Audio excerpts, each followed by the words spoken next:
Bonjour tout le monde, bienvenue dans ce nouvel épisode du podcast Humain 360 où bien sûr on va parler de santé. Aujourd'hui, un sujet qui est souvent très tabou mais qui concerne tous les humains sur cette terre.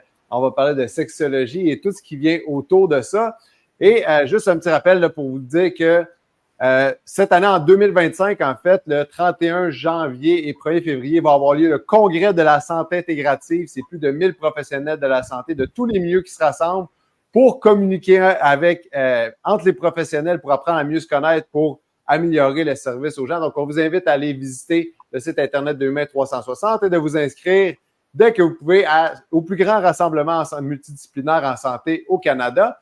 Donc, sans plus tarder, maintenant, je vais vous présenter une personne que, je vais être super franc, je ne connais pas beaucoup. Fait qu'on va apprendre à la découvrir ensemble, mais qui est un sujet qui, évidemment, comme j'ai dit, la sexologie, qui touche beaucoup de monde. Donc, Sophie Morin, professionnelle en sexologie, bienvenue, merci d'être là. Bien, merci de m'avoir accueilli, je suis contente d'être là.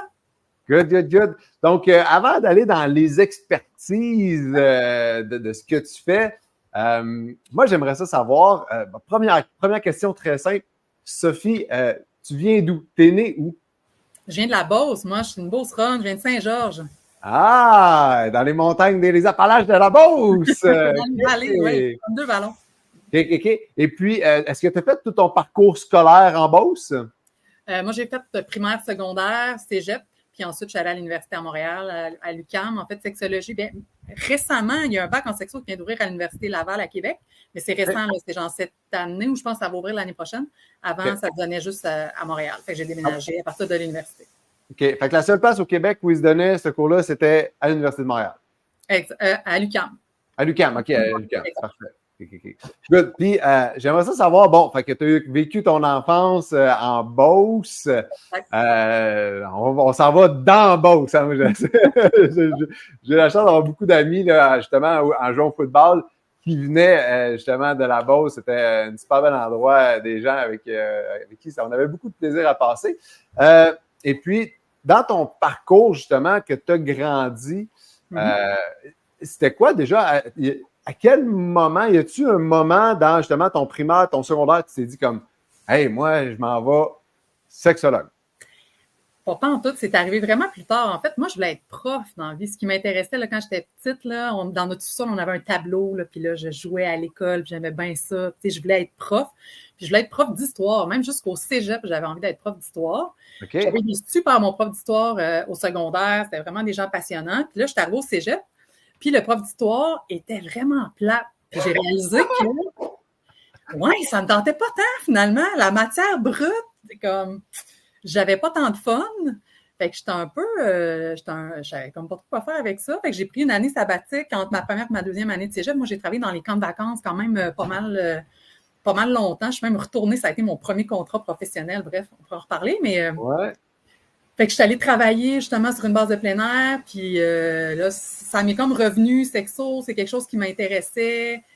Puis c'est ça. Fait que je me suis dit, OK, ben finalement, je vais peut-être plus aller en sexo, mais j'ai fait un peu un détour parce que les gens me décourageaient, ils me disaient que j'allais pas avoir de job là-dedans, il n'y avait pas de débouché. Puis d'ailleurs, j'ai fait 1 mois en kinésiologie, ça a comme vraiment pas été long, cette affaire-là. Et puis, à un moment donné, c'était absurde parce que le prof nous faisait faire une dictée trouée. Tu sais, tu es à l'université, puis là, on essayait de deviner les mots qui manquaient dans son PowerPoint. Ça n'avait aucun sens. C'est à ce moment que je me suis levée, puis je me suis dit, ça va pas se passer. Je peux pas être ici. Puis, j'allais me désinscrire. Dernière journée d'annulation sans frais. Puis, je me suis dit, OK, la sexo, ça m'intéresse, ça me passionne. Si j'aime assez ça, je vais me trouver une job là-dedans. Puis c'est exactement ça qui est arrivé après ça. J'ai étudié là-dedans, puis j'ai toujours travaillé dans le domaine. Cool. Ben, ce que j'aime, c'est que tu es parti avec un exemple. Hein, tu as eu des profs d'histoire au primaire, secondaire, tu étais comme wow, ça c'est cool. Puis j'aime ça. Là, on est souvent inspiré justement. Ma blonde, c'est la même chose. Elle disait, moi, j'ai eu un prof d'éduc au primaire, puis il m'a marqué, puis je me suis dit, c'est ça que je vais faire dans la vie. Puis ben, ça a l'air clairement, elle n'a pas eu de prof au cégep qui était. Ça n'a pas avorté au cégep dans son cas. Non, mais je trouve ça le fun parce que ça met de l'avant l'importance que justement des humains peuvent avoir sur notre vision de la vie, puis notre chemin aussi qu'on va prendre dans la vie. Puis ce que je comprends, c'est que depuis que tu es tout jeune, tu as toujours aimé finalement partager. Tu es Ouais. une éducatrice dans l'âme, Exact. finalement. Là. Parce que moi, en fait, Sexo, ce qui m'intéressait, c'était l'éducation à la sexualité. Quand je suis allée là, j'ai fait mon bac parce que le bac, maintenant, ça a changé. Là, c'est plus exactement la même orientation, mais à l'époque, c'était fait pour faire de l'éducation, puis même pour être capable de monter des programmes en éducation à la sexualité, aller les animer. Fait que j'étais encore dans mon spectre d'enseignement quand je suis allée étudier en sexo à la base. C'était vraiment pour faire de l'éducation à la sexualité. Puis là, j'ai fait une courbe 10 ans plus tard à aller faire de la psychothérapie parce que j'ai porté le titre de sexologue et psychothérapeute pendant comme 8 ans. Là, je viens de sortir de mon ordre. Puis je reviens un peu plus aussi sur l'aspect, c'est comme un mix entre les deux, là, tu sais, oui, d'accompagnement, mais plus orienté vers l'éducation, en fait, l'accompagnement, moins que de la psychothérapie. Mais, Moins que du clinique là, en traitement d'une certaine façon. Puis, exact, exact. Puis bon, en tant que sexologue, une question. Là, je vais te reprendre chaque fois que tu vas dire ça. Je ne suis pas sexologue. Excuse-moi. Oui, parce que c'est un titre réservé. Hein? Fait que je sais pas si professionnel en sexologie, effectivement. Les auditeurs sont familiers, mais c'est un titre réservé. Fait que je ne peux pas utiliser ce titre-là. Effectivement. Donc, bon, c'est clair, c'est dit, je m'excuse. Elle n'est pas un sexologue. Poursuivez-vous pas. Donc, dans ton domaine, mais quand tu étais jeune, je suis toujours curieux parce que, tu sais, comme toi, tu as eu des profs d'histoire qui t'ont dit, ah, parfait, j'ai le goût de donner de l'histoire. Mais à quelque part, il y a la sexologie qui te parlait. À quel moment tu te dis comme, oh, puis pourquoi ça piquait ta curiosité? C'est-tu, exemple, c'est-tu parce que tes parents étaient super ouverts avec toi à la maison, puis c'était des choses qui se passaient bien? C'était-tu des bonnes expériences, des mauvaises expériences? Qu'est-ce qui a bâti ça? C'est un peu ça, effectivement. Puis, quand je te disais, là, la fameuse année que j'ai arrêté, c'est que pendant un mois, j'étais chez nous, puis il y avait, je sais pas si tu as connu ça, Sexe et Confidence, c'était ça, avec Louise-André Saunier. C'était une émission à TQS qui n'existe plus. Puis, je trouvais ça super intéressant, puis je réalisais que moi, dans ma famille, effectivement, j'étais pas, tu sais, des fois, il y a des familles trop intenses qui parlent beaucoup trop de sexualité, puis sont beaucoup trop à l'aise. T'es comme, c'est super que tu sois à l'aise, il faudrait que tu le sois un petit peu moins. Moi, c'était pas tant mon cas. J'étais pas dans une famille beaucoup trop ouverte sur la sexualité, mais tu sais, ma mère était comme un peu hippie, tu sais, c'était comme, les affaires étaient pas graves, puis tu sais, comme, tout était bien correct, fait qu'on pouvait en parler, on pouvait poser nos questions, puis tu sais, j'ai un moment marquant, là, ma mère, elle était un peu découragée, des fois, je raconte ça, mais je prenais mon bain avec ma mère, là, genre, tard, là, jusqu'à 10 ans, là, elle essayait de me calmer, ça marchait pas super bien. Puis je me souviens qu'à un moment, on a une discussion sur les menstruations, que je me questionne là-dessus, puis je sais pas trop ce que je me demande, puis je me demande comment ça marche, mettre un tampon, puis je me souviens de voir ma mère qui a un moment d'hésitation, qui me dit, ben, veux-tu que je te montre? Puis moi qui dis oui, j'étais très intéressée, et que sur son corps, elle montre, bon, ben ici, tu vois, il y a la vulve, puis là, il y a l'entrée du vagin. C'est comme un moment, tu sais, je me souviens pas de l'image du corps de ma mère. Non, mais... De ce moment tellement constructif de merci de m'avoir donné accès à ça. Puis, tu sais, je le voyais bien que c'était hors norme, mais fait que, il y avait comme un privilège de hey, wow, tu sais, j'ai pu avoir accès à ça. C'était full utile et pertinent, là, tu sais, ce moment-là. Fait que, tu sais, il y en a eu qui ont des moments comme ça dans ma vie. Puis, à un moment donné, j'ai réalisé que c'était pas comme ça dans toutes les familles. Ça avait l'air compliqué, cette affaire-là, de parler de sexualité. Fait que c'est un peu pour ça que je suis allée vers là. Je fais, ben, pour moi, c'est quelque chose qui est possible, qui est facile sans non plus, justement, être intrusive par rapport à la sexualité. Fait que c'est ça qui m'a donné envie. Je fais, bon, ben, clairement, c'est utile. Là. Il y a plein de monde qui sont super mal à l'aise à parler de sexualité. Fait qu'on va aller en parler, mais dans le respect du rythme de chaque personne, on va pas essayer de rentrer au travers de la gorge de personne qu'il faut en parler. Puis c'est comme, oh ouais, on va en parler au rythme que tu as envie d'en parler, puis au rythme que tu as envie que ce soit dans ta vie. Là, parce que c'est important aussi, là. J'aime ça parce que c'est une question qui a été répondue, finalement. Tu sais, elle a fait de l'éducation que tu as demandé. Puis encore une fois, j'aime ça. C'est des petits points marquants, mais qui sont en mode positif. Souvent, hein, on a peur de ça en tant que parent. Moi, j'ai 2 jeunes garçons. Fait que puis j'essaie justement de dire comme c'est comme ça que ça fonctionne. Ça, c'est un pénis. Faut que tu sais ta petite peau. Tu sais, dire les vraies choses. Puis une fois que c'est dit de façon éducative, je pense. Ben après ça, ils le comprennent puis ils sont capables de l'appliquer beaucoup plus facilement. Puis c'est quoi la plus grosse barrière, justement, dans ta pratique que tu as eue ou que tu as en ce moment avec les enfants? Attends, qu'est-ce que tu veux dire, la plus grosse barrière? Dans l'éducation à la sexualité avec les enfants? Ouais, c'est quoi les blocages? Tu sais, des parents qui t'arrivent, ben là, est-ce que tu en as vu? Est-ce que tu en vois? En fait, tu en vois dans la société en général, là. Je suis certain. C'est quoi souvent la perception? Parce que c'est une perception souvent de l'adulte envers comment passer un message. T'as raison, puis c'est drôle parce que mon premier contrat part de ça, puis c'est un peu la peur que tu viens de nommer. C'est très drôle, en fait, parce qu'aujourd'hui, j'ai réalisé, en ce moment, j'étais au chalet de ma famille. C'est un chalet qui est dans ma famille depuis comme 60 ans. Puis, j'ai comme réalisé, hey, tout est parti d'ici. Moi, quand j'avais 13 ans, j'étais dans un camp. Puis, la dernière journée, il y a une petite fille qui s'est mise à pleurer, puis elle nous disait qu'elle ne voulait pas retourner chez elle parce que son père allait continuer à la toucher, puis sa mère allait continuer à la battre. Fait que c'était comme vraiment intense. Fait que le lendemain, je reviens chez nous, puis je raconte ça à ma mère, puis ma mère qui travaillait, qui était orthophoniste, mais qui travaillait dans une équipe multi dont il y avait des travailleurs sociaux. Fait que, tu sais, c'est des signalements à l'IPJ, c'est le genre d'affaires qu'ils pouvaient faire des fois. Fait qu'elle m'écoute raconter ça, que, ouais, il est arrivé telle affaire. Puis ma mère m'a dit, ben, est-ce que tu veux faire un signalement à la DPJ, Sophie? Puis, comme clairement, je savais c'était quoi. Puis, j'ai fait, ben, OK.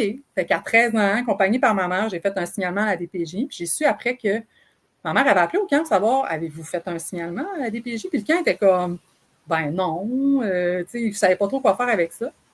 Puis, le signalement a été retenu. J'ai su 2 ans plus tard, la DPJ, à un moment donné, m'a appelé parce que la petite fille voulait savoir qui avait fait le signalement. Puis, tu sais, il me demandait si j'étais d'accord de le dire. Puis, moi, ça ne me dérangeait pas. Fait que je l'ai jamais revue, tu sais, cette fille-là. Puis après, j'ai travaillé dans les camps. Puis à l'université, on avait un cours sur le dévoilement des agressions sexuelles. Puis j'ai eu le privilège d'avoir eu Delphine Collin-Vézina qui nous enseignait, qui est une sommité là, au niveau de l'accompagnement avec les enfants victimes d'agressions sexuelles. Puis elle parlait qu'il n'y avait pas assez de programmes de prévention.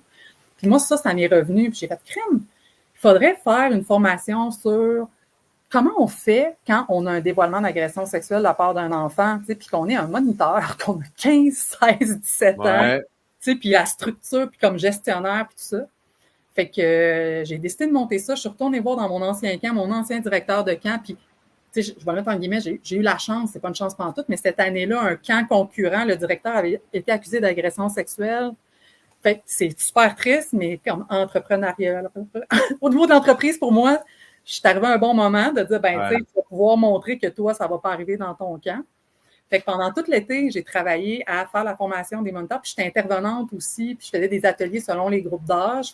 Fait que c'est comme ça que j'ai commencé, puis c'est une très longue parenthèse, mais je reviens à ta question sur, tu sais, une des craintes, c'est beaucoup d'être intrusif.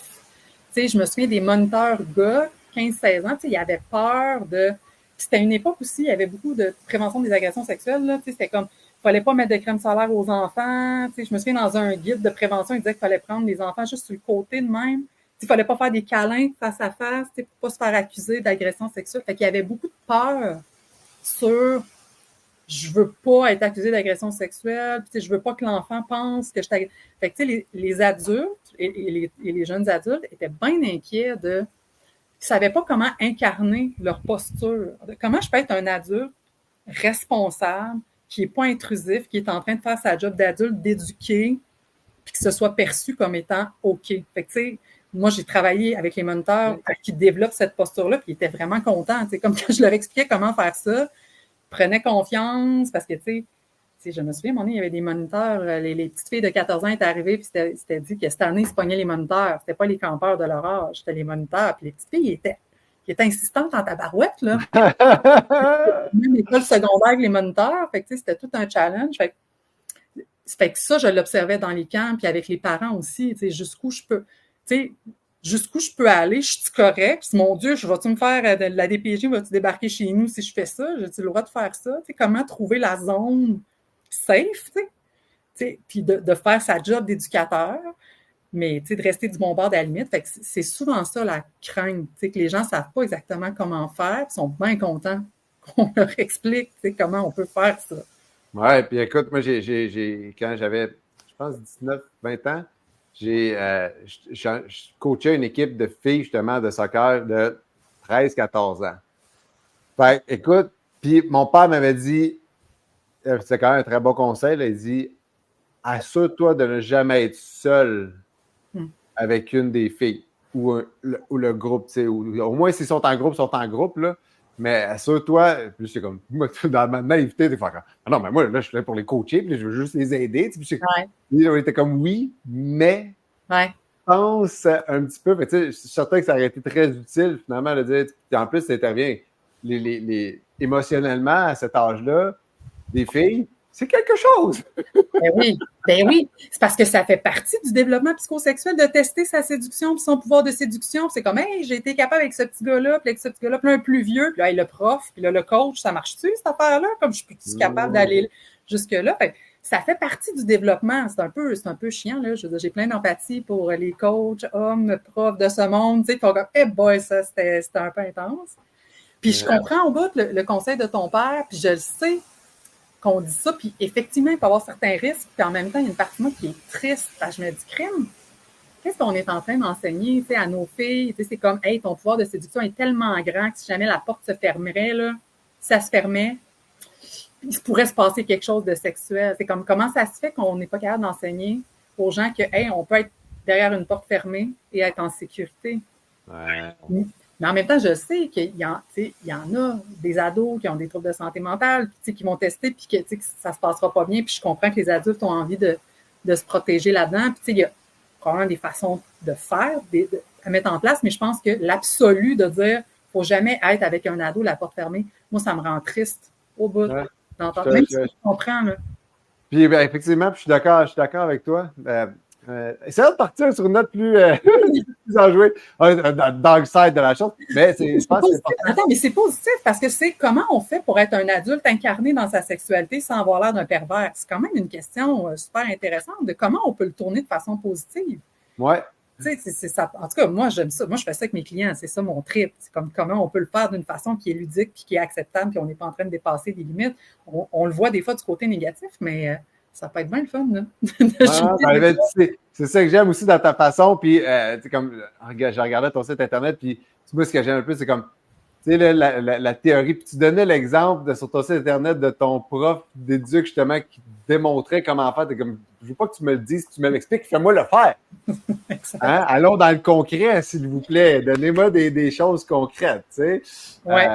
Fait que ça, j'aime beaucoup ça. Puis, parlant de choses concrètes, selon toi, à quel âge on devrait commencer à parler de sexe avec les enfants?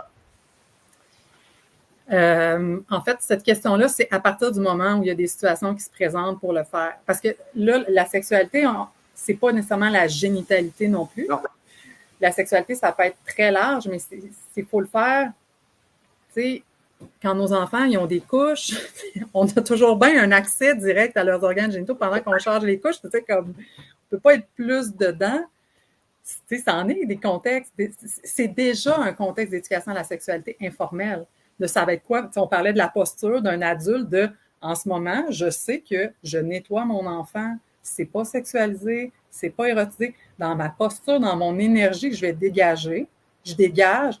Ce que je suis en train de faire est OK. Tu sais, je suis pas en train... si je suis en train de faire que, mon Dieu, il faudrait surtout pas que mon enfant pense que, tu sais, dans mon énergie, je vais dégager quelque chose où l'enfant va faire, qu'est-ce qui est en train de se passer là? Alors que il se passe rien pantoute. C'est J'aime comme ça. certains parents, des fois, vont avoir peur, mais tu sais, des fois, c'est cette aura-là, pas de mots, tu sais, qui va s'imprégner, des fois, dans le cerveau, dans le corps de l'enfant. On ne sait pas trop qu'est-ce qui se passait. Fait que, déjà, il y a beaucoup plus d'éducation à la sexualité informelle que de l'éducation à la sexualité formelle quand on est parent. C'est plus comment on agit, comment on est, les interventions qu'on va faire, les interventions qu'on va pas faire. C'est beaucoup plus ça qui va apprendre à nos enfants que ce qu'on va leur dire. J'aime ça. L'énergie, tu sais, la façon dont finalement on le perçoit, ce qu'on est en train de faire aussi, là. Mm-hmm. Parce que tu dis, si tu es en train de nettoyer ton bébé, puis il faut pas que je touche là pour pas qu'il pense. Là, je veux dire, il y a une perception de l'adulte qui doit être travaillée, là. C'est exact. C'est vraiment, commence par t'occuper de toi avant de vouloir, puis je dis toi, je veux dire comme, ce que je dis mes clients, là, c'est avant de vouloir faire l'éducation à la sexualité de tes enfants, on va commencer par parler de c'est quoi toi tes craintes, de quoi on est en train de parler, tu as peur, tu veux pas que ton enfant y arrive quoi, raconte-moi comme toi qu'est-ce qui s'est passé pour toi avant même, parce que on veut pas que ton enfant doive développer quelque chose que toi t'as pas été capable de développer à son âge. C'est comme, tu sais, il nous est arrivé toutes sortes d'affaires, tu sais, des mauvaises expériences, ça fait partie de la vie, on apprend toutes sortes de choses de ça.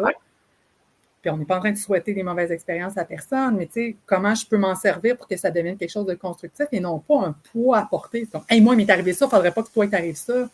Comme, OK, on va le twister autrement. C'est comme, OK, moi, il m'est arrivé ça n'a pas été le fun. Je vais t'expliquer qu'est-ce que, tu sais, j'aurais aimé qu'on m'explique pour pouvoir avoir d'autres outils à ce moment-là parce que je les avais pas, ces outils-là. C'est comme je vais plus te donner les outils. Après, chaque personne, être libre, c'est aussi avoir la liberté de prendre ses propres mauvaises décisions. Ah oui, j'aime ça, j'aime ça, j'aime ça, j'aime ça. OK, mais c'est bon, c'est vraiment. Fait que le jeune, c'est plus finalement, qu'en tant que parent, c'est plus dans ta façon d'être, dans la façon de penser, d'interagir, puis l'espèce de naturel, puis d'être à l'aise. Pas obligé de toujours être à l'aise, mais s'il y a un inconfort, à la limite d'être honnête avec soi-même, avec ça, good, j'aime ça. Mais c'est tellement important ce que tu viens de dire. Ça en fait, ça, de l'apprentissage des frontières et des limites. C'est comme parent, tu sais, l'aspect de la nudité, tu sais, il y a des familles super épies que la nudité, ça n'arrête jamais, cette affaire-là, puis c'est une nudité qui est naturelle puis qui n'est pas érotique, puis ça va être incarné comme étant pas problématique dans cette famille-là, ça va être comme ça.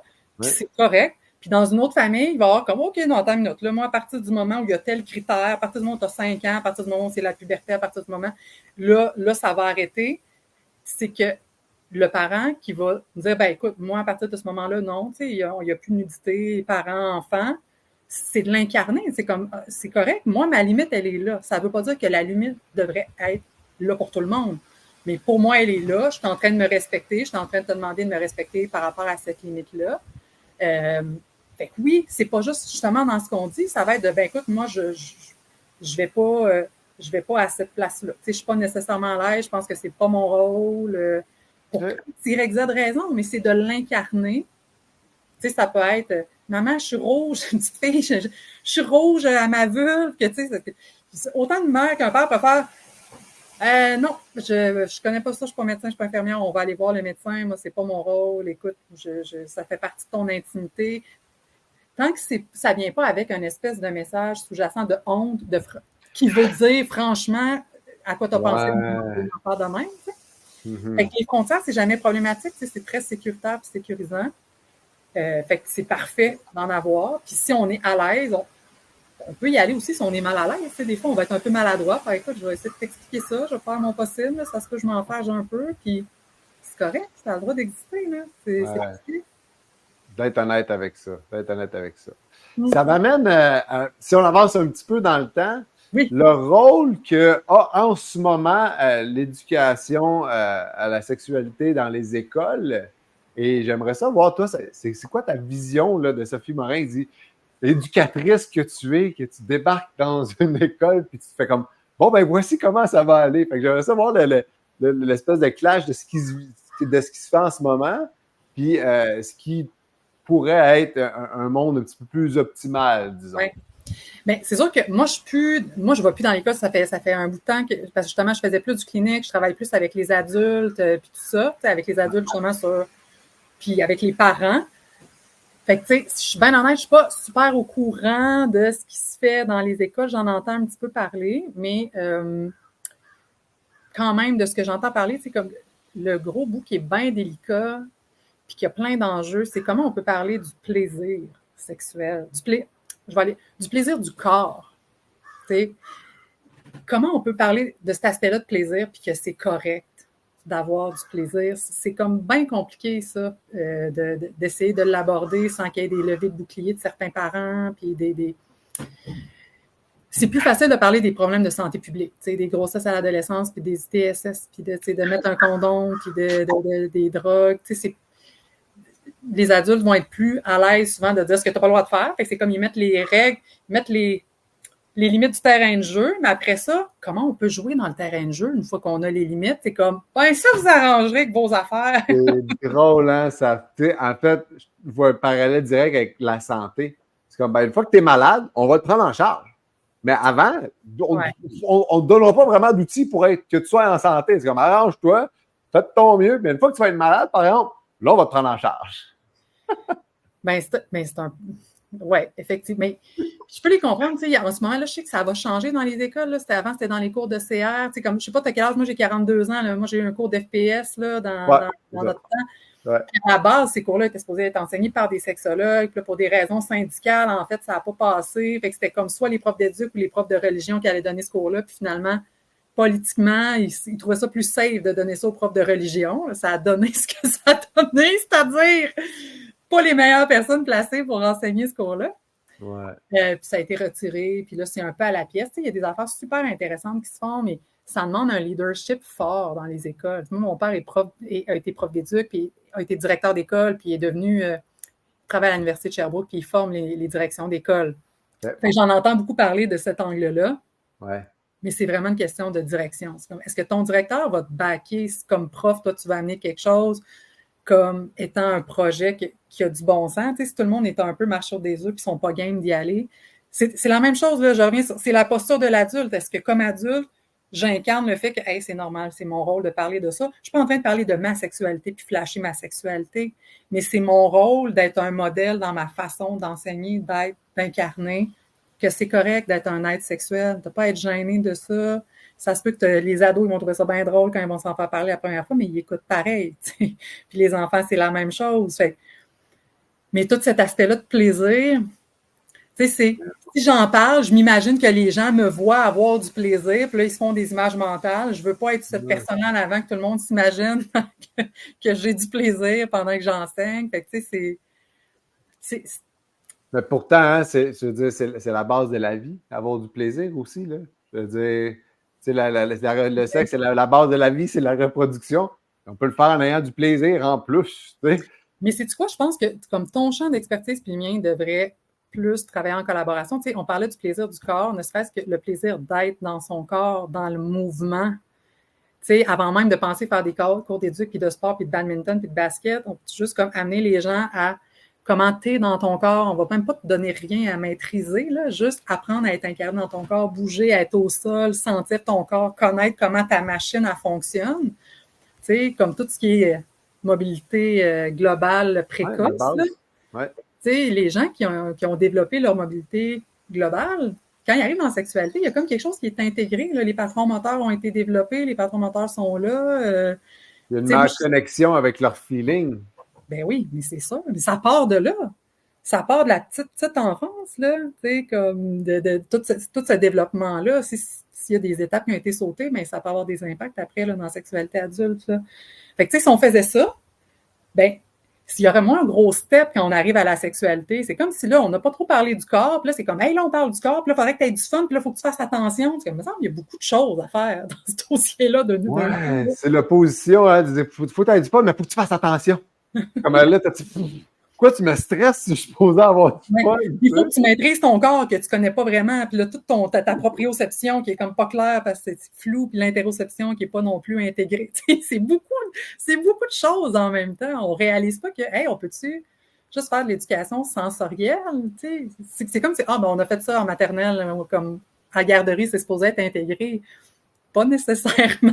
Non, mais j'aime ça. Puis, tu sais, le sensoriel, hein, puis c'est comme de développer tous les sens, ne serait-ce que le sens de l'odeur, le sens du toucher, qui font partie intégrale là, de la sexualité. Là.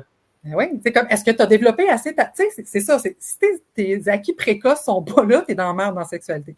Si ta dextérité fine, t'es pas bon, là, je m'excuse, mais quand il va falloir que tu arrives dans la sexualité, si tu veux caresser doucement ton chum ou ta blonde, tu vas faire comment?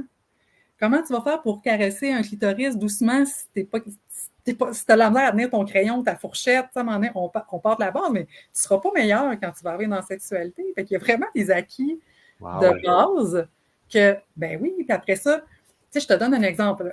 À un moment donné, je suis avec une cliente, puis elle me dit, mon chum, il m'écoute pas, puis tu sais, j'ai dit que ça me fait mal, puis il continue, puis tu sais, j'ai travaillé tout le bout émotionnel, puis tout ça. Puis à un moment donné, je faisais des cours en posturo en parallèle, puis là, j'étais comme, écoute, c'est pas ma job, mais je vais quand même te poser une couple de questions, là. Je dis, tu sais, ton chum, là, mettons que le pot de cornichon, il est collé, là, il est-tu capable de l'ouvrir? Tu sais, comment il force? Elle dit, il force de tout son corps au complet, il devient rouge. Là, je finis par comprendre que c'est ça, il n'a pas développé ça, lui, la capacité de dissocier la main du reste de son corps. Fait que quand il la caressait, ben, comme tout devenait raide en même temps, fait que sa main devenait super raide, fait que là, il la caressait trop fort. Puis là, quand il demandait de ralentir, il ralentissait, mais là, toute la pression diminuait, fait qu'il perdait probablement son érection en même temps, parce que là, comme tout devenait beaucoup trop relax dans son corps, fait que là, il devenait raide. Fait que, tu sais, moi, on peut même en parler de tes émotions, si tu veux, pendant 6 mois, mais c'est parce que ton problème, c'est ta motricité. Ton problème, c'est tout ton développement moteur.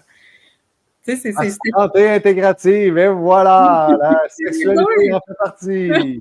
Ben, clairement, la sexualité, c'est si tu es un bon amant, c'est parce que tu as intégré un paquet d'autres compétences avant. Là. C'est un baromètre de est-ce que tu es une personne saine et équilibrée dans ton corps, dans ta tête, dans tes émotions. C'est ça la sexualité, là. C'est l'aboutissement de toutes les autres compétences qui ont été intégrées. Là. Puis j'aime ça parce que c'est souvent vu comme mental. Oui, mais c'est parce qu'il y a une mine de connaissances sur le reste. Mais c'est ça, exactement. Alors que tu sais, on est dans un corps physique et c'est le corps physique qui transmet la sexualité, tu sais. Ben oui. Tu sais, mettons, on pense, tu sais, les femmes, on va dire, ben, les femmes, souvent, ils n'ont pas de désir sexuel, puis tu sais. Mais tu sais, pour avoir, tu sais, un homme, ses organes génitaux sont à l'extérieur. Tu sais, oui, il y en a qui vont être jouer avec la pénétration anale, puis tout ça, mais comme de façon plus, tu sais, mainstream. Les femmes, ça se passe plus à l'intérieur, mais ça se développe, là. La proprioception, puis l'interoception. Comment je fais pour ressentir sans voir? Parce que je ne peux pas me servir de mes yeux pour voir ce qu'il y a à l'intérieur. Il faut que je développe tout mon aspect de ressenti. Ben, c'est un muscle, cette affaire-là. Donc, tu sais, il y a plein d'affaires qui se passent, mais ça se développe. Fait que comment tu peux avoir du désir sexuel si tu n'es même pas conscient de cette partie-là de ton corps, que tu ne sais même pas comment maîtriser cette partie-là de ton corps, que tu peux relâcher ça, tu peux contracter ça, tu peux bouger ça, comment tu le fais avec ton bassin, ton corps, tes cuisses. Tu sais, puis là, toi, tu devrais avoir du plaisir sans avoir aucune connaissance de ça, sans avoir aucune maîtrise de cette affaire-là. Puis là, on va dire, ah, mais là, on va aller voir dans ta tête ce qui se passe. C'est comme, non, on va commencer par aller voir, est-ce que tu sens ton corps? Qu'est-ce que tu es capable de respirer? Tu respires! Clairement! Ben oui, c'est clair. J'aime ça. Fait que, tu sais, on va... En tout cas, moi, c'est mon approche. Tu sais, je vais beaucoup... C'est comme on va commencer par regarder tout le développement sensorimoteur. Est-ce que ça s'est fait? Après ça, le développement émotionnel. Puis après ça, tout l'aspect réflexif puis interactif, social. Mais réflexif, tout l'aspect de la réflexion, tout l'aspect interactif, c'est plus tard. C'est comme si tu n'as pas développé ce qu'il y a avant. C'est super tough d'être capable d'aller là. Tu sais, ressentir du désir sexuel, si tu ne ressens même pas ton corps à cette place-là, ça va être dur. Là. C'est abstrait le désir sexuel si tu ne ressens même pas les sensations de ta vessie. Là. Tu sais, quelqu'un qui a envie d'aller aux toilettes et qui apprend 4 heures avant d'y aller, là, peut-être qu'il faudrait que tu apprennes à écouter ton corps, 2, le respecter puis répondre à tes besoins. Fait que c'est sûr qu'après ça, le dire, ben, ressens-tu le désir? Ben, c'est comme... Ils ne l'écoutent pas quand ils ressentent des affaires. Fait que c'est compliqué, là. Ben, écoute, j'aime ça. On parle de pleine conscience, on parle de mouvement. C'est donc belle fun, toute cette histoire-là. Puis ça revient tu sais, finalement, ce que moi, je suis en train d'entendre, c'est comme, tu sais, pour avoir une belle sexualité, ben, ça passe parce que finalement, moi, je communique aussi avec à peu près n'importe quel professionnel de la santé qui va dire comme, ben, assure-toi de comme justement, de bouger, d'être conscient, d'aller dehors, tu sais, dehors, être en contact avec la nature, avec le naturel, d'être capable de bouger, d'être capable de communiquer, d'avoir un bon environnement social sain. Hein, oui. qui peut maintenant être une problématique, mais j'aime beaucoup cette approche très globale de prendre l'humain, puis OK, tu as un problème avec le sexe, puis au lieu d'aller voir, c'est comme OK, ben c'est quoi ton traumatisme? Comment-tu? Puis ça ne veut pas dire qu'il n'y en a pas. Non. Il y en a, mais au-delà de ça, il y a des bases qui sont le corps humain. Puis d'adresser la base, puis après ça, pour aller chercher finalement peut-être un petit peu plus dans les spécifiques des traumatiques.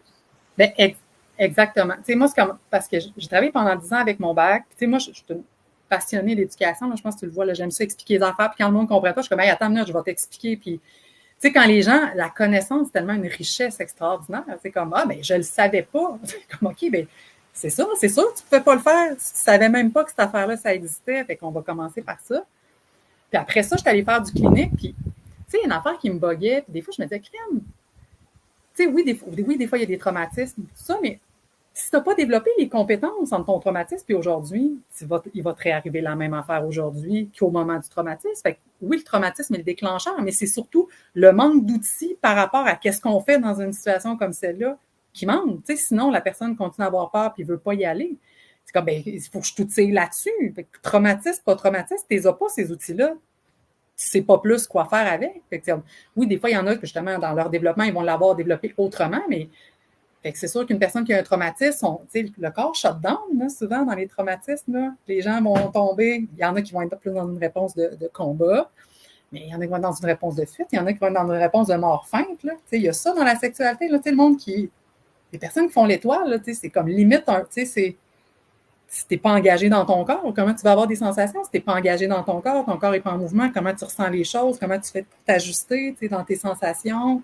Fait que, moi, je pense que ça part beaucoup de l'éducation. Au-delà, oui, il faut les adresser, les traumatismes, puis oui, il y en a, puis c'est important. Oui. La psychothérapie, puis les psychologues, c'est important. Ouais. Mais c'est une des limites qu'on voit au niveau de la psychothérapie. Souvent, par exemple, moi, j'ai travaillé avec les victimes d'agressions sexuelles. C'est bien beau qu'on en parle, mais il faut aller dans le corps. Il faut aller dans le corps de comment tu vas développer un sentiment de sécurité dans ton corps.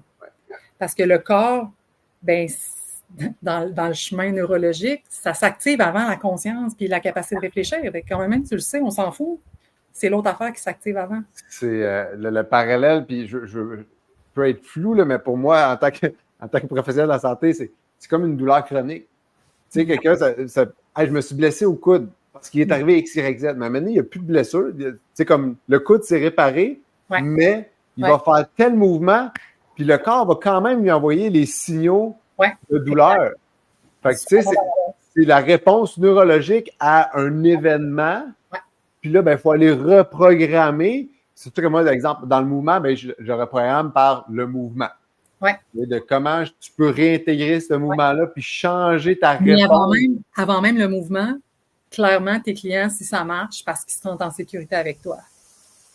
C'est la posture de nous allons mettre un cadre où est-ce que tu te sens. Pas juste, il faudrait que tu te sentes en sécurité, qui va être sécurisant, sécuritaire pour vrai. De revenir constamment à ça. En ce moment, tu es en sécurité. Est-ce que tu vois que ce soit en physique, que ce soit émotionnel, c'est comme tu es en sécurité. Est-ce que tu es avec moi? Moi, je suis groundée. La personne peut se connecter à moi pour faire comme OK, il a l'air fiable ou elle a l'air fiable. OK, je vais accepter d'y aller, mais ça prend le contexte de sécurité pour être capable d'apprendre autre chose après. Puis ça, souvent, les professionnels de la santé, qu'il y ait un ordre ou pas d'ordre, si ça marche avec leurs clients, c'est parce qu'ils ont cette posture-là. Ils ont la posture de hey, t'es en sécurité avec moi, ça va? Regarde, on va le faire ensemble, je suis là avec toi. Puis, OK. Les clients font OK, bien, la personne est fiable, je vais y aller. Là. Ah, ben oui, quand la confiance est là, puis effectivement, tu sais, même un conseil, si la personne n'a pas confiance puis elle n'y croit pas, ça va être le meilleur conseil au monde, ça ne fonctionnera pas. Ben non. Comme tout le système d'inhibition est activé, fait que comme tu ne vas pas là. Fait que c'est comme si on ne travaille pas. C'est comme le but, c'est qu'il faut que tu te sentes suffisamment en sécurité pour pouvoir qu'on y aille. Fait que ça prend quoi? C'est comme qu'est-ce que ça prend pour que tu te sentes en sécurité? Peu importe la job qu'on fait. Comme qu'est-ce que ça prend à la personne pour qu'elle se sente en sécurité? Puis il faut qu'elle se sente en sécurité pour vrai. On veut pas la mindfucker. Faire comment on devrait te sentir en sécurité? C'est comme on s'en sac. Qu'est-ce qu'elle devrait se sentir en sécurité? Elle le sent pas. Faut qu'on fasse qu'est-ce que ça y prend pour qu'elle se sente en sécurité? Puis après ça, on va pouvoir passer ce qu'on a passé comme apprentissage, comme développement, comme ci, comme ça, mais... Puis, tu sais, mettons, justement, pour que la personne se sente en sécurité, bon, si je prends exemple, celui que j'ai le plus, c'est les bas de dos. Les gens arrivent avec des douleurs au dos, douleurs aux genoux. Puis, dis-moi, je vais m'asseoir sur une chaise, ça fait mal. Puis, je suis comme, OK, ben, je vais te faire un squat. Mais elle dit, non, moi, je ne peux pas faire de squat. Je dis, OK, regarde, on va y aller progressivement. J'utilise des outils. Ça, c'est un TRX ici. Là. Ça, c'est un outil super. OK, au lieu de le faire sur tes jambes, tu vas te tenir, puis là, tranquillement, descends pas beaucoup. Et surtout, en même temps, tu vas contrôler ta respiration. Hein, parce que les gens, quand il y a dans le cas du mouvement, un traumatisme au squat, ben, dès qu'ils vont commencer à faire un squat, ils vont faire... rouge. Tout est comme, respire. Fait que là, ils viennent juste finalement amplifier leur réponse neurologique de douleur. Comment pour des traumatismes, comment tu peux intervenir une base pour commencer à reprendre le contrôle puis gagner confiance aussi, là, justement? Bien, ça va dépendre. Ça va dépendre de. Tu sais, si la personne a vécu quelque chose de difficile, pas été invalidée dans ce qu'elle a vécu, tu sais, par peu importe qui, des professionnels de la santé. Puis, tu sais, des fois, les gens sont pas mal intentionnés, mais c'est quand même ça qui se passe. Fait que, tu sais, souvent, avec ces gens-là, il va falloir s'assurer qu'ils gardent le contrôle au début. On peut pas demander à ces gens-là, fais-moi confiance, crois-moi, fais-moi confiance. C'est comme parfait. C'est toi le boss. Fait que là, mettons, je prends ton exemple. c'est toi le boss de ta douleur. Moi, je suis pas dans ton corps. Je sais pas exactement qu'est-ce que tu sens. Fait que là, ce que je vais vouloir, je vais te donner des indicateurs. Là, ce qu'on cherche, c'est quoi le mouvement que tu es capable de faire en maintenant ta respiration de façon fluide. Fait que là, je vais te dire, là, ultimement, le mouvement que je veux qu'on fasse, c'est celui-là. Mais là, moi, j'ai mon TRX ici, comme commence par, tu sais, agrippe-toi, tiens-toi, je veux que tu respires, là. Toi, ta job, là, c'est de garder ta respiration fluide, puis de t'imaginer commencer à faire un squat, puis tu te rends jusque là où tu es capable de respirer de façon fluide. On va commencer par ça. Mais c'est toi qu'il faut qu'il me le dise. Moi, je suis pas dans ton corps, je le sais pas. Même si toi, c'est ta job, tu es capable de voir quand est-ce qu'il bloque, puis comme tu l'as développé l'expertise, mais de laisser le pouvoir à la personne au départ, puis dire comme c'est toi qui sais mieux. Moi, je suis là à côté de toi, mais c'est toi. Il y a quelqu'un qui passe. Un visiteur, ben oui, c'est ça, vive les travailleurs à la maison, j'ai un visiteur en même temps. Excuse-moi, Sophie, vas-y, continue. Fait que comme tu dis, c'est de l'accompagner lui à son rythme, selon ses conditions aussi. Là. Puis de laisser la personne prendre le comment je te dirais? C'est comme tu lui donnes l'impression, du moins, qu'elle le lit, toi, tu la guides. C'est ça. Mais c'est donner l'impression de façon réellement bienveillante, de dire comme, écoute, comme, là, c'est toi qui vas me dire telle chose. Moi, je te donne tout le contexte, je suis à côté s'il y a quelque chose, je suis là, mais c'est toi qui vas me le dire. Parce qu'à un moment donné, ultimement, la personne, elle va bien voir que tous les outils qu'on lui donne, ça marche. Fait que là, il va pouvoir avoir un transfert. Tu sais, c'est comme, oh, j'ai confiance aux outils, c'est lui qui m'a donné les outils, peut-être que je pourrais faire confiance, peut-être que ça va marcher. Mais si on travaille avec des gens qui ont été invalidés beaucoup, ils ont besoin de garder au début comme un peu plus là, la main mise sur qu'est-ce qui est en train de se passer. Fait qu'il faut comme tolérer des fois que ce soit plus long au début, puis que la personne va se planter parce qu'elle veut garder le pouvoir. C'est comme, écoute, à un moment donné, on arrive, on fait, je le sais, là, je sais que ça te fait peur, je sais que t'as l'affaire, mais comme, t'es-tu game, on essaie juste cette fois-ci, là. Puis comme ça marche pas, on switch, puis tout ça, mais tu sais, d'avoir quand même laissé la personne pour qu'elle voit que, ah ouais, j'étais au bout de mes limites, là, peut-être que là, elle m'a assez montré que ça marchait, ses affaires, peut-être que je pourrais accepter. Mais c'est pas évident, là. C'est pas évident de travailler. Tu sais, faut être patient. Tu sais, c'est comme, faut accepter que c'est long de travailler avec des gens qui ont vécu de l'invalidation beaucoup. Sophie, tu l'as dit, tu as 42 ans. Oui. Est-ce que tu es maman? Je suis maman, j'ai 2 enfants de 10 et 11 ans. OK, de 10 et 11 ans. Un garçon, fille? Oui, un garçon et une fille. Un garçon, une fille. C'est quoi, tu vois, la plus grosse différence entre les deux? Je trouve ça le fun, c'est comme c'est parfait. Le pattern est parfait. Surtout en tant que mère, bon, ben, une fille, c'est plus une femme, fait que tu sais le fonctionnement. Bon, pas que tu connais pas le fonctionnement de l'homme, mais tu n'es pas un garçon. Moi, je suis assez content, j'ai 2 gars. Puis les gars, oui, c'est une des. Je suis comme, je sais comment ça marche. Une fille, je n'aurais pas trop su, ça a été plus difficile. Fait que comment, toi, en tant que mère qui a les deux, comment tu vois la différence d'intervenir avec un garçon puis une fille, ou à la limite du fait qu'une fille a le même sexe que toi, puis le garçon a le sexe opposé? Écoute,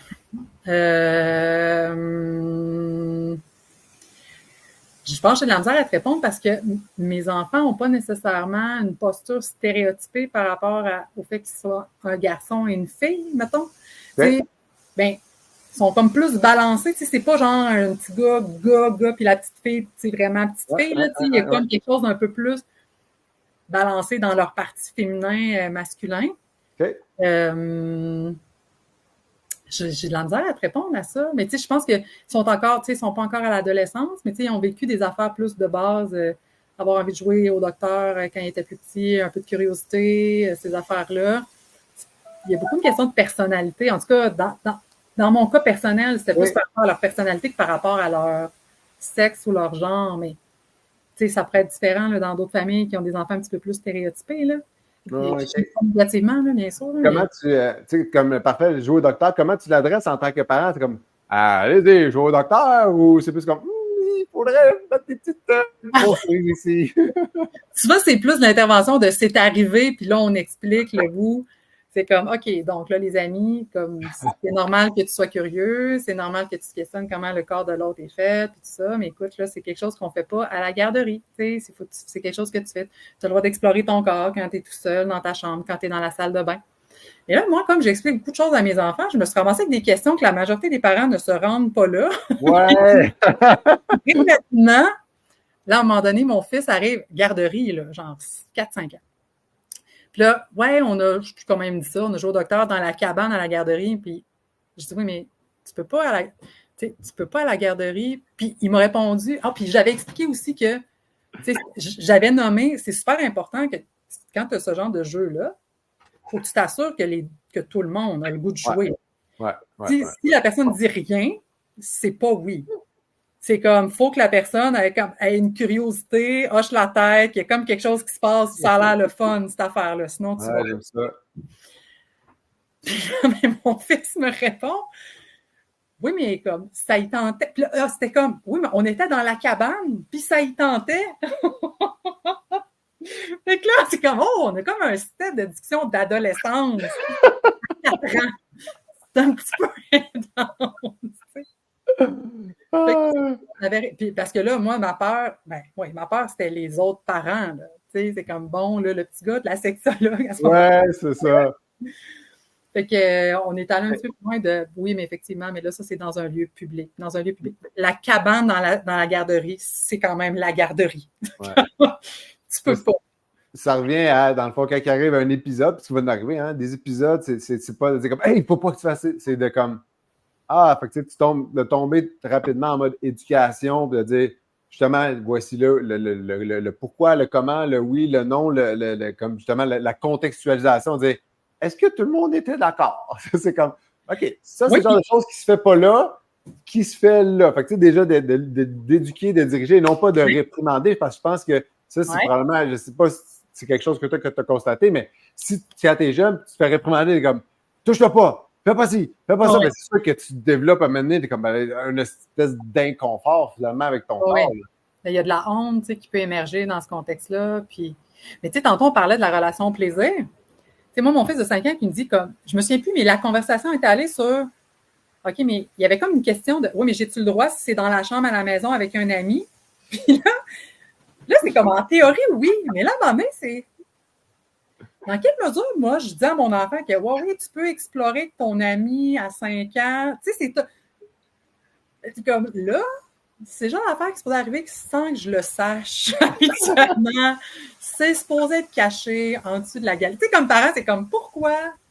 J'aurais mieux qu'il le fasse sans que je m'en rende compte. Non, mais c'est toute la relation plaisir. C'est comme, mais là, si j'autorise mon enfant, qu'est-ce que les autres vont penser? Puis là, il peut avoir la crainte de il va-tu se mettre à jouer à ça tout le temps? Alors que non, tu sais, un enfant de 5 ans, il a une curiosité, tu sais, ça va peut-être durer une couple de jours, une couple de semaines, à un moment donné, il va passer à autre chose. S'il ne passe pas à autre chose, parce qu'il y a comme d'autres enjeux à aller adresser, tu sais, dans cette situation-là, mais je m'imaginais toujours le parent de l'autre ami, de, ben là, c'est quoi cette affaire-là qui est en train de se passer? Ouais, c'est vrai, parce qu'on ne sait jamais, nous, en tant que parents, l'autre à côté, le parent, es-tu d'accord, es-tu pas d'accord? Fait que c'est de mettre ça en perspective pour que l'autre soit d'accord. J'aime ça. Ouais. Ouais. Dans ta pratique que tu fais maintenant, en termes d'éducation principalement aux adultes, hein? Ouais. Qu'est-ce que tu... y a-tu des choses que tu vois que tu dis comme ça, je le vois vraiment souvent, puis c'est une fausse perception? Ou y a-t-il des cas qui reviennent comme plus souvent que d'autres, puis d'autres qui sont comme sont faciles à déclencher parce que je sais pas si tu vois ce que je veux dire, mais tu sais, comme quelqu'un qui arrive, un couple, je sais pas si tu fais plus des couples ou des individus, t'aimes-tu mieux les prendre ensemble ou les prendre séparés?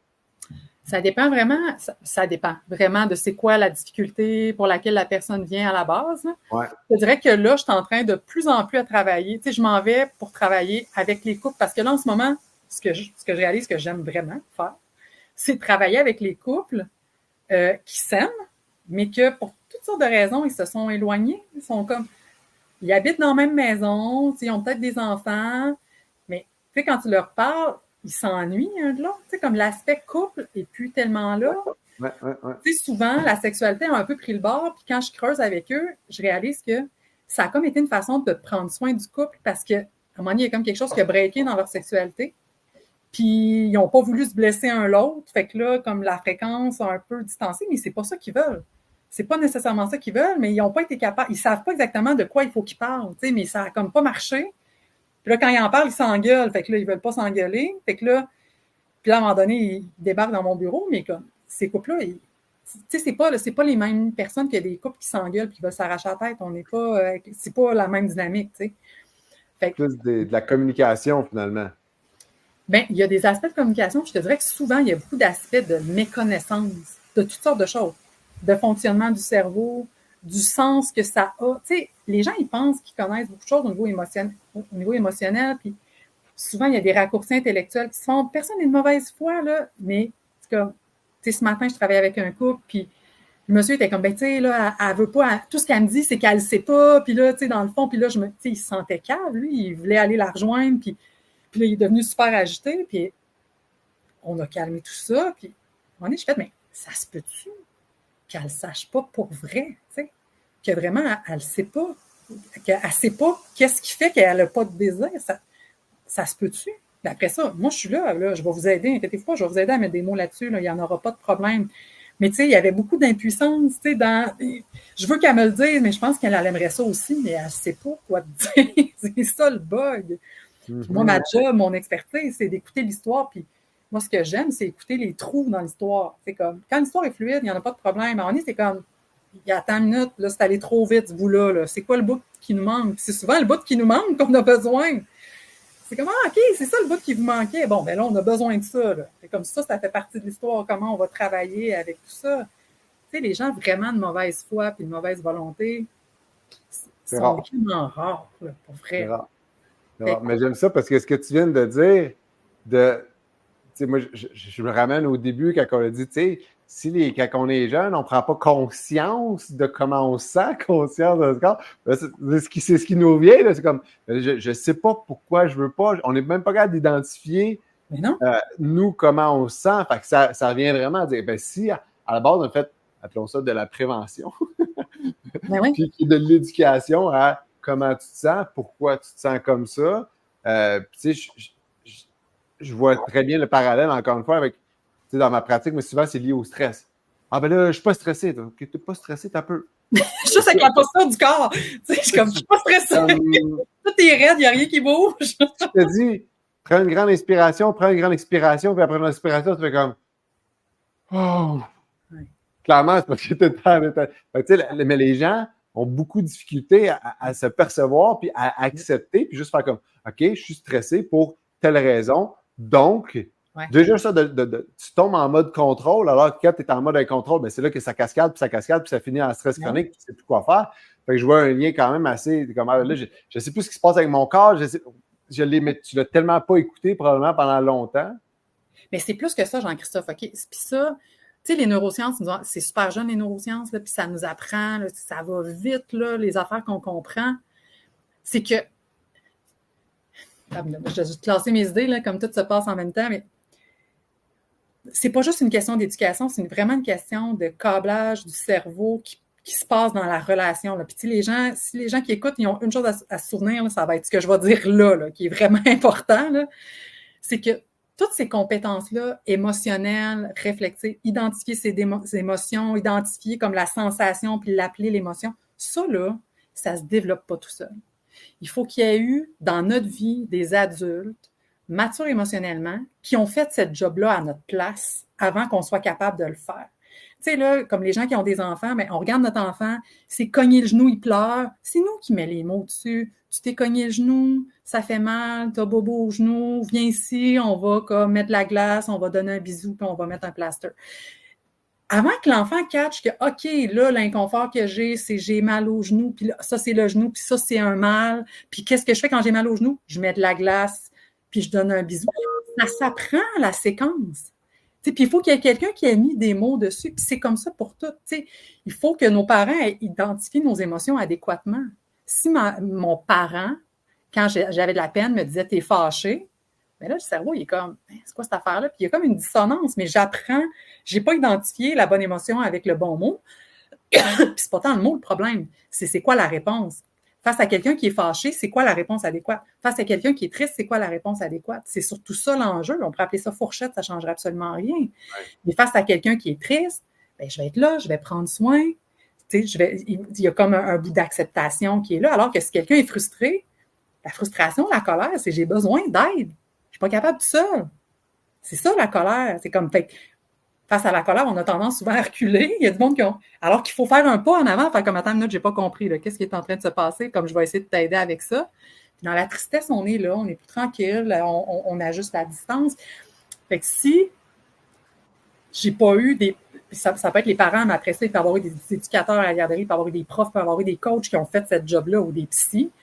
Mais il faut que cette job-là ait été faite. Fait que, tu sais, des fois, on va dire aux gens, ben là, tu sais, il faut que tu développes ton estime de toi. Je suis désolée, l'estime de soi, ça se développe pas tout ça. C'est comme si tu as de l'estime de toi, c'est parce qu'il y a quelqu'un qui t'a aimé assez dans la vie, puis que tu t'as fini par te dire, hey, cette personne a l'air de m'aimer, ça a l'air d'être crédible, peut-être que je pourrais entretenir ça, moi aussi, cette affaire-là. Mais ça se développe pas tout seul, ça se développe vraiment dans une relation. Il faut qu'il y ait quelqu'un qui nous ait aidé à mettre des mots. Puis moi, c'est ça que je fais avec mes clients, que je regarde leur corps qui parle, je regarde leur histoire qui ont des trous, puis à un moment donné, je mets des mots. OK, attends une minute, tu sais, ce que tu es en train de me dire, c'est tout ça, c'est telle affaire, puis là, ah oui, c'est ça, ah oui, c'est ça. Mais il faut le faire. Tu sais, ça fait partie, pas juste de l'éducation, c'est vraiment de l'intégration neurologique, de l'intégration de toutes ces compétences-là. Il faut qu'il y ait quelqu'un de compétent l'ait fait à ma place pour que moi, je sois capable de le faire après. Mais ça, cette connaissance-là, il n'y a vraiment pas beaucoup de monde qui ont cette connaissance-là. Ça fait pas super longtemps que dans toute la compréhension du cerveau, on catch que ça marche comme ça. Ouais. C'est super récent.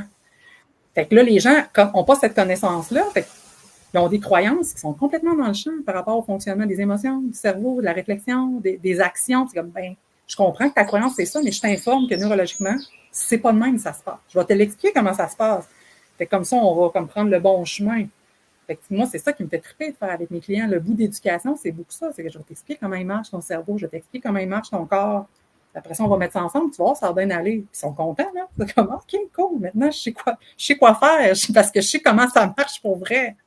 C'est ça, c'est de revenir au fonctionnement, d'expliquer le fonctionnement. Puis comme tu dis, hein, c'est le cerveau et le corps qui, ensemble, vont créer du bonheur ou du pas bonheur, ou du plaisir ou du non-plaisir, ou des pensées positives ou négatives par rapport à une situation.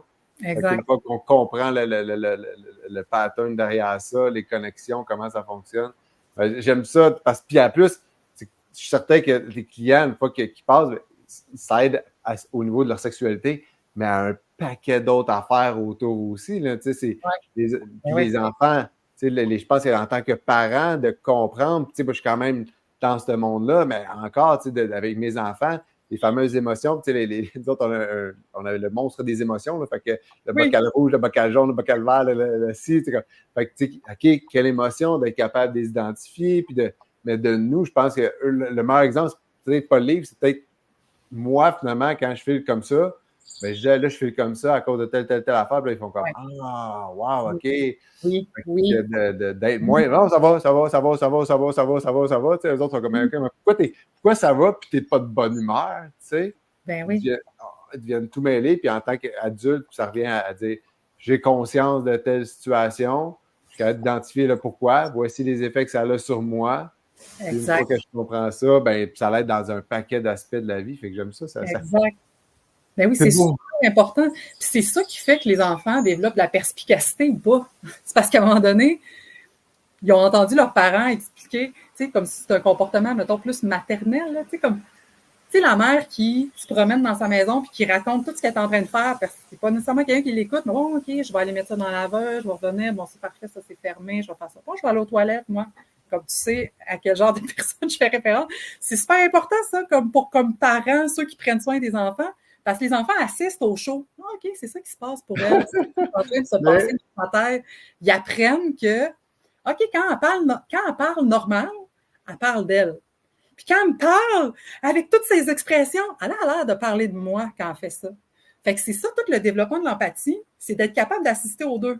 OK, quand elle me parle avec vraiment beaucoup d'exagération, elle me parle de moi. Quand elle parle de mal, elle parle d'elle. Fait qu'il faut que les parents parlent à voix haute de même pour que les enfants catchent. Ah, OK.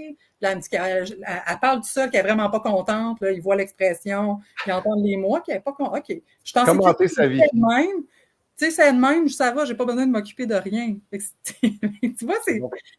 Faut commenter nos vies, finalement. Il faut commenter nos vies. Ça va aider. Si on l'a fait quand ils étaient petits, on n'est pas obligé de le faire quand ils sont plus vieux. Non. Si on voit que nos enfants ne cachent pas ce qui se passe, là, il faut le verbaliser. Bon, OK, là, je suis fâchée, ou comme là, je suis content, ou là, je suis triste parce qu'il est arrivé telle affaire, nanana. Puis là, je suis en train de m'occuper de moi de telle façon. Ben oui, c'est super utile. Tu sais, l'empathie, quand on arrive dans la sexualité, on veut des partenaires empathiques qui regarde qu'est-ce qui se passe pour l'autre sans devenir fou non plus, mais tu sais, être capable d'être à l'écoute de l'autre, puis d'être à l'écoute de soi. Tu sais, c'est toutes des compétences, là. On commence avec nos enfants, puis on n'est même pas en train de parler de sexualité, mais ça va être franchement utile dans la sexualité. Beaucoup. Ben, j'aime ça. Tu sais, moi, ce que j'ai appris, c'est que finalement, tu sais, comme l'enfance, puis tout le développement au complet dans tous les aspects, autant moteur que de perception de l'adulte, que de communication de l'adulte, va influencer beaucoup nos patterns. Puis qu'une fois qu'il arrive un paquet d'affaires dans la vie, mais on peut quand même développer d'autres patterns parce qu'il est arrivé des traumatismes X, Y, Z. Ben, ça revient à reprendre le contact avec pourquoi je réponds comme ça. Cette émotion-là est liée à quoi? Puis après ça, fait que, de se reposer les questions de base. Puis j'adore ton aspect de dire, comprends ton cerveau, comment il fonctionne, puis ton corps, comment il fonctionne.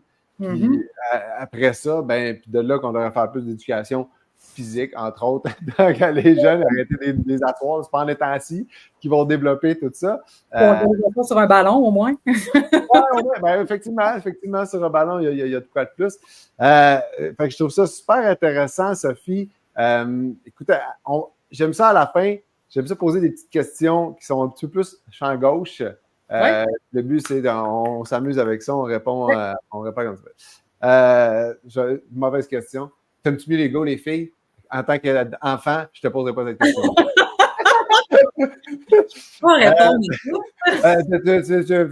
Les deux. Ça me fait penser, mon garçon, des fois, il me demandait, papa, qui t'aime le plus entre.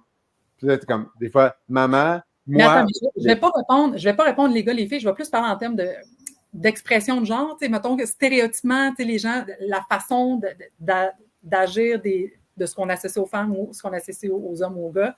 J'ai plus une facilité dans l'énergie masculine, tu sais, comme de plus aller jaser, être un peu plus physique. Tu sais, moi, j'ai plus de fun et de facilité. J'ai du fun aussi avec les femmes, mais si tu me dis qu'il faut que je choisisse, je vais avoir plus de fun à aller dans cette énergie. OK, cool. J'aime ça. Si tu avais une règle / loi à intégrer dans les écoles, ça serait quoi? Laissez les enfants décider pour leur corps. Apprenez-leur comment on fait ça, mais s'il y a toujours bien une affaire sur laquelle on devrait pouvoir décider, c'est notre corps. OK. Ça vient avec... Ça, c'est le bout de l'entonnoir. Ça vient avec une éducation très large par rapport à ça. Faut que ça vienne avec des outils. C'est pas le free for all, ça, on leur a pas appris comment. Exactement. L'Internet, comment on gère ça avec la sexualité? Et ça, faut que je réponde ça courtement. Tu peux élaborer quand même un peu. Mais tu sais, c'est parce que toutes ces affaires-là, quand les enfants vieillissent, là, c'est que si on a fait toutes les autres étapes avant, pas mal moins de job à faire rendu là. Tu sais, je peux peut-être te raconter ce que moi, j'ai expliqué à mon fils à un moment donné, ce qui était comme sur un jeu, là, tu sais, c'était cartoon un peu, mais tu sais, c'était comme cartoon 18 ans et plus, puis tu sais, ce que j'y ai expliqué, c'est que j'ai dit, tu sais, ce jeu-là, c'est un jeu pour adultes, OK? Puis là, je suis tout le temps dans le fonctionnement du cerveau, je suis même fatigante avec ça. Je disais, tu sais, si toi, tu te mets à t'imaginer des images, ben, ton cerveau, il va imaginer les choses que c'est correct, qu'il est capable de traiter comme information. Tu sais, ton cerveau, il va s'arrêter là où est-ce que son imagination s'arrête, puis comme ce qui est correct pour toi. Mais le problème, c'est qu'avec les images 18 ans et plus, c'est que tu vas avoir accès à des images que ton cerveau n'était pas prêt à traiter. Fait que là, ton cerveau, il va comme un peu comme faire des free games. Tu vas comme devenir super agité, mais tu ne seras pas capable de te réguler parce que tu n'es pas rendu là, genre, dans ta vie, à être capable. Ton cerveau, il n'est pas rendu à l'étape d'être capable de réguler ça. Puis moi, ben, c'est sûr que je suis sexologue. Fait que je dis, tu sais, j'étais sexologue à l'époque. Puis j'expliquais, je dis, tu sais, moi, les gens qui viennent me voir, il y en a que c'est parce qu'ils ne sont pas capables de réguler leurs émotions par rapport à la sexualité. Ils sont comme dans cette espèce d'état d'agitation-là. Parce qu'ils n'ont pas appris, ils sont comme allés trop vite, ils ont sauté des étapes, puis ils n'ont pas appris à intégrer tranquillement, pas vite, chacune des étapes pour pouvoir être dans cette sexualité-là explicite, puis que ça ne devienne pas comme super élevé comme émotion. Tu sais.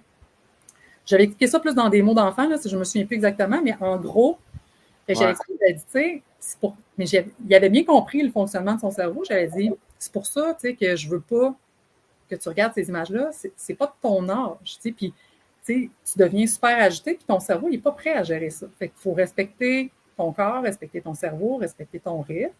Tu sais, s'il y a une petite fille ou un petit gars à l'école que tu trouves cute, tu y penses, écoute bien, tu fais comme tu veux, là, tu sais, je veux dire, c'est ta vie, c'est toi qui génères les images, là.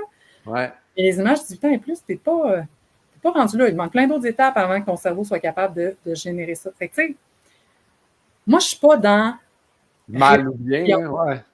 parce que si je suis en train d'essayer de réprimer, comme, bah, si quelqu'un de moindrement positionnel, c'est pas une super bonne idée. J'essaie d'expliquer pourquoi, à quoi ça sert. C'est pourquoi tu n'as pas le droit.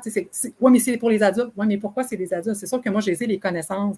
C'est la même chose, là, les images, là, des trucs 8 ans et plus. Là, les trucs 8 ans et plus, là, c'est parce que ce qui est 8 ans et plus, c'est la rapidité des images. Puis que les trucs qui sont 8 ans et plus, c'est que les images vont trop vite, puis le traitement de l'information, c'est pas capable de se faire pour les enfants qui ont besoin de plus de lenteur que ça, parce que sinon, justement, ça crée cette espèce Ils viennent hijacker, là. ça surcharge le système nerveux. Fait que c'est pour ça qu'il y a comme ce genre de règles-là. Tu sais, c'est pas juste pour être chiant, puis franchement, c'est pas grave. C'est que non, c'est que si l'enfant n'est pas capable d'intégrer les choses au rythme qu'il est capable de faire, ben, à un moment donné, il se gère plus. Et c'est ça, il est agité, puis comme, c'est ça. Il faut comme ralentir le rythme, puis comme faire toutes les étapes. Fait que moi, c'est comme ça que je l'ai expliqué pour... J'adore. Ben, j'aime ça, puis ça revient à c'est pas de réprimander, mais c'est d'expliquer. Ça fait passer moi avec mes enfants, les fameux repas, puis tout le sucre et compagnie. Je veux pas que tu manges, évidemment, je veux que tu fasses attention à ta consommation de sucre, puis tu sais, comme, j'explique pourquoi. C'est parce que je veux que tu te développes pleinement, puis que ton cerveau, là, il fonctionne beaucoup mieux, puis à l'école, puis je veux que tu dormes bien, puis je veux, une fois qu'il apprend, tu sais, je veux que tu aies de l'énergie, que que tu sois en forme, puis que tu dormes bien, puis que tout ça, pas quelque chose de négatif, au contraire, c'est que si tu ne le fais pas, tu vas avoir plein de choses positives qui vont arriver. Fait que c'est exactement la même chose que tu viens de dire avec si tu le fais, il va arriver des mauvaises choses, oui, mais si tu ne le fais pas, ben c'est toi qui prends le contrôle finalement de tes images, de tes pensées, de ta vision. Respecte ton corps, respecte ton intégrité. Avoir 6 ans, c'est parfait. Avoir 8 ans, c'est parfait. En avoir 20 puis 60, c'est parfait. Il se passe des affaires différentes. Respecte là où tu es dans ton rythme. Puis peut-être que tu vas plus vite que les autres, puis c'est bien correct. Ou pas. Hey, tu me donnes une seconde, il y a comme un bruit en dedans de alarme de feu. Donne-moi une seconde.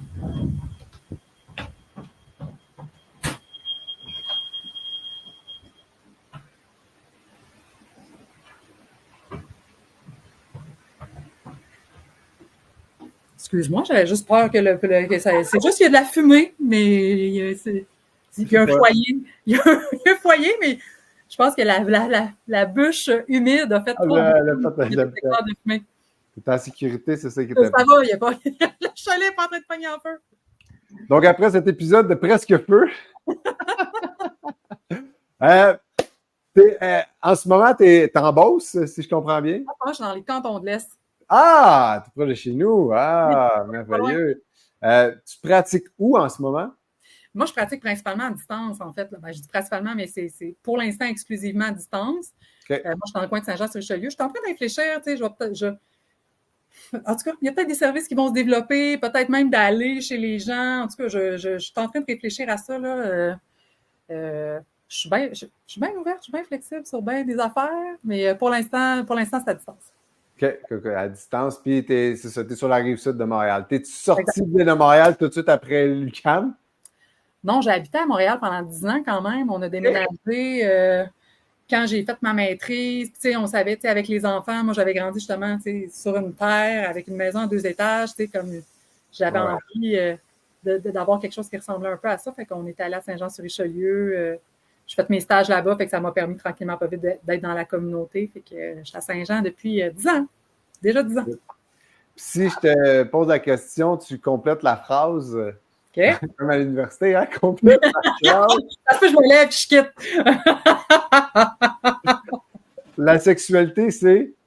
Le fun! Et voilà. C'est supposé. Si c'est pas le fun, appelle-moi. On va je vous jure qu'on va trouver une façon.